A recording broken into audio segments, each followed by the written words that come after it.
ایک بادشاہ کو حاسدوں نے مشورہ دیا کہ اس بیت اللہ کو گرا دو۔ وہ جا رہا تھا کہ راستے میں اسے یہودی علماء نے کہا، اگر اپنی اور اپنے خاندان کی سلامتی چاہتے ہو تو ایسا ہرگز مت کرنا۔ وہ کام کرو جو یہاں کیے جاتے ہیں: احرام، طواف، سعی، حلق، ذبح، نماز، ذکر، دعا وغیرہ۔ دل اس کا مان گیا۔ حاسدوں نے جنہوں نے مشورہ دیا تھا انہی کو قتل کروا دیا۔ حج والے سارے کام کیے، پھر خواب میں دیکھا اس گھر پر پردہ ڈالا گیا ہے۔ اس نے پردہ ڈالا۔ دوسرے خواب میں اس سے اچھا پردہ ڈالنے کا حکم ہوا، اس نے ایسا ہی کیا۔ تیسرے خواب میں بھی اس سے بھی اچھے پردے کا حکم ہوا، اس نے اس خواب کو بھی پورا کر دیا۔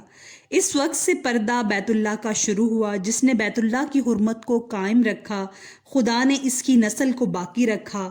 جو بیت اللہ کی حرمت کو گرائے گا، اس کا حشر جیش ابرہہ کی طرح ہوگا۔ اسلامک ویڈیوز کی سپورٹ کے لیے چینل کو سبسکرائب کر دیں۔ شکریہ۔